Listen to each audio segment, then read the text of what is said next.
欢迎来到频道 Daily Star News， 订阅频道，不要错过当天最热门的新闻。我们今天的时事通讯涵盖以下内容：3岁戴眼镜，赵丽颖求保姆接儿子，儿子长得好看。据网上资料显示，赵丽颖一年要拍无数电视剧集，可以说一年有12个月，赵丽颖在剧组里也能多待300多天。这种专业程度有多么过分是可以想象的。在这种过分深度的画风和娱乐圈，能做到这一点的女明星并不多，所以赵丽颖为什么能有今天的人气，绝对不会让每个人感到惊讶。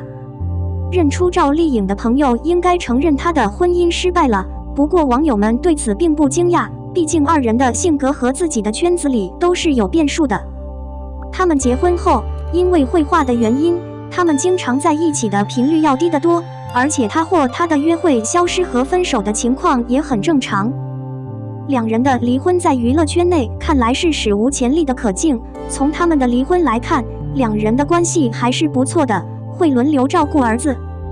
观察他们的朋友也承认，两人离婚后，儿子的抚养权就转给了冯绍峰，所以赵丽颖可能会时不时去冯绍峰的身边，把儿子带到他的身边。他派了一辆车把儿子接过来，一些网友拍了照片考虑出去。想想大概是借助保姆牵到妈妈的车上，考虑到现在已经3年老了，搜索非常有竞争力，还戴着眼镜，这不禁让人惊叹这孩子的视力发生了什么变化。然而，在互联网时代，孩子们更早地被时代商品所发现，他们的想象力和先见之明的缺陷是常态，但不得不提的是，他们是明星的第二技术。赵丽颖可能很可爱，冯绍峰也是众所周知的帅哥。我需要我的儿子考虑有父母。不管这2个方面的基因有多先进，他们现在真的不会再长相不好了。虽然现在是最有效的3年陈酿，但已经有了帅哥的神秘气息。从中也可以看出，虽然赵丽颖和冯绍峰离婚了，但两人的约会依旧很出色，轮流陪儿子一起，让孩子能安安稳稳地待在热火朝天的环境中。可以看出，两人在育儿方面仍然非常出色。尝试。现在赵丽颖考虑到离婚，在画作中多了一份力量。高满足的影视作品陆续播出，让目标市场看到赵丽颖的努力，她的演技也得到了进一步的提升。作为演员，赵丽颖在圈内的认可度可以说是极好的，主要是因为她的专业。赵丽颖把自己所有的尝试都定位在了每一部戏里，或许也正是因为如此，她才能在圈内赢得如此多的人对她的认可，也能获得现代的优秀认可。你对此有何怀疑？02王一博奇美化集体做核酸，4年前变成丑闻了，这次怎么回复？近来游乐企业内部的爱瓜不少，有不少狗子需要曝光顶级的爱瓜。9月24日，有狗子爆料白鹿和张令和疑似恋爱，有狗子需要曝光6000万粉丝的顶级爱情瓜。看来最近的游乐圈都近乎喜事了。24日，有网友爆料称，王一博和妻妹感染后同时完成核酸检测，同一个手机核酸集体造，这就是集体存在的节奏吗？两人的传闻始于4年前，不止一次有网友表示，变身齐美和借助王一博主动追求。齐美和的身份不一般，她的女儿是一个极好的好朋友，她看起来很可爱，一个对的白富美。早在2018年，就曾有传言称两人有过恋情，但一直没有真凭实据。当时，王一博的企业迅速辟谣，认可度慢慢消散。2019年8月，有网友称拍到王一博和齐美和在珠海留手指，黄牛来倒卖 CH， 引发了不少热议。2020年情人节刚过，王一博就转战西双版纳拍戏，而齐美和这次的动机变成了去上课，两人还住在同一家酒店。一直有关于他们2个的谣言，但现在他们不再是实际证据。更有眼尖的网友发现，王一博改拍《陈情令》后，在拍片期间查看了萌妹子的形象，到时候就看片场了。休息的时候，肖战和王一博坐在桌子对面，两人一直在手机上搜索。网友们看了看王一博手机里的萌图，发现竟然变成了戚美和。可以知道的是，王一博和戚美和有联系方式，而王一博当时看到的照片是戚美和的第一张照片，而戚美和在网络上发布的照片中全是动画图片。这种关系应该是不寻常的。网友们在两人的日常照中也得到了一大堆标志，都可以用相似的风格来肯定。两人从来没有断然回答过这个问题，现在又提出要一起做核酸辅食了，用的是同一个手机号，这次我完全不知道怎么回答。月华真的是在宣布无效吗？目前媒体给出的解释其实是一纸空文，毫无道理可言。暂停1-2分钟，相信大师会回答。03胡同今晚开播，主角是赵露思和关晓彤。央视的新剧能火吗？随着公众日的临近，沉寂了许久的电视剧市场终于变得热闹起来。这从后期电视节目地重现中不难看出。在这里，满族统治者最近开始通电，而在附近，昆仑圣地再次空降。更何况主要关注大考等明星节目连连红牌，让现场观众大跌眼镜。你好好考虑一下，高枕无忧，央视也有大戏胡同开播了。据央视电视剧权威微博发布的消息，该剧将在今晚登上央视8加录，将是3集剧集。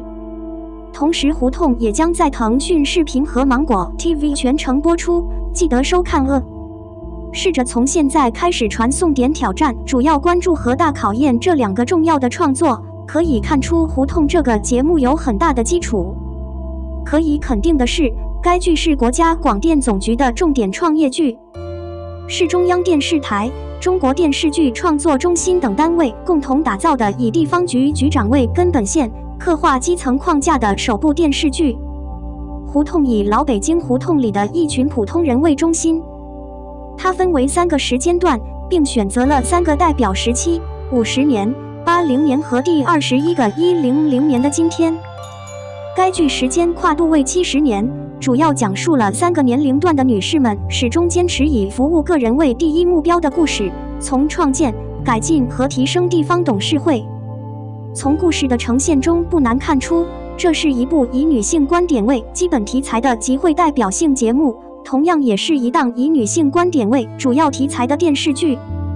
把故事讲好最有效的方法，既接地气又深入人心，这是对主创和编剧能力的极大考验。为此，剧方欢迎付宁出任该剧的首席编剧。许多人可能并不完全了解他是北京人，他从小就在胡同里度过童年。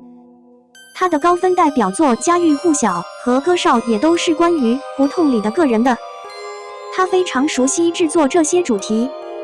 演员阵容方面，胡同异常强大，决定让年轻艺人开始领跑。英雄是年轻人，包括赵露思、蔡文静、关晓彤、侯明昊、林一等5位交通专家，他们的合作无疑会变成荧幕上最华丽的画面。酋长为什么这样做的理由很重要，或者至少这是与现在的年轻人选择加入基层并未了解他们的信仰和愿望而汗流浃背的实际互文。这个节目有交通专家，但也有许多表演学校加入。刘欢、唐岑、钱波、谢宁是熟识的老面孔，而吴波塞、陈金、刘佳、吴氏集团、吴彦姝等老艺人的加入，又为他们增添了双重保护。戏的性质，从预告片中不难看出，这部剧的性质还是很棒的。无论是时代剧还是新锐剧集，都处理得很好，本质上看起来很真实。此外，在胡同的3个适度自由的故事部分中，重大可验证的场合与主人公的命运紧密相连，同样表明社会变迁及大地影响着个人的决策和价值观。原则全部是关于1950年代新中国成立后不久，当地的咨询小组刚刚结出硕果。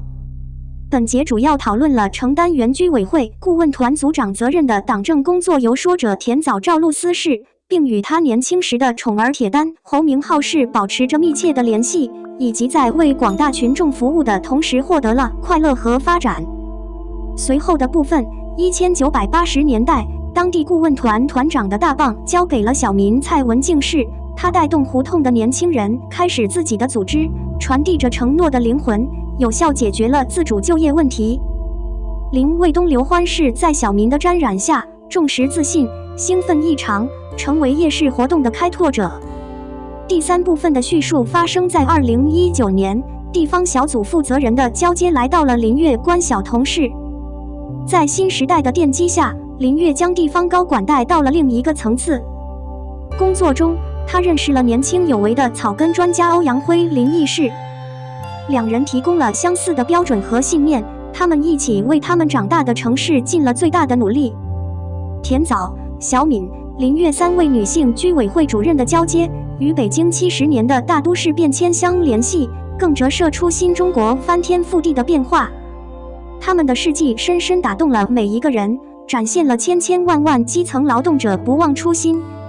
心、继续前行的奉献精神，将成为国家兴盛的传奇。这也是该剧的有用意义。虽然胡同的选题很好，但在演员阵容、流量艺人开始领跑方面，这部剧能否经受住现实和大考验的评价效果，目前还不得而知。我们将坐下来观察焦点8的大型表演是否会成为人群中的热门。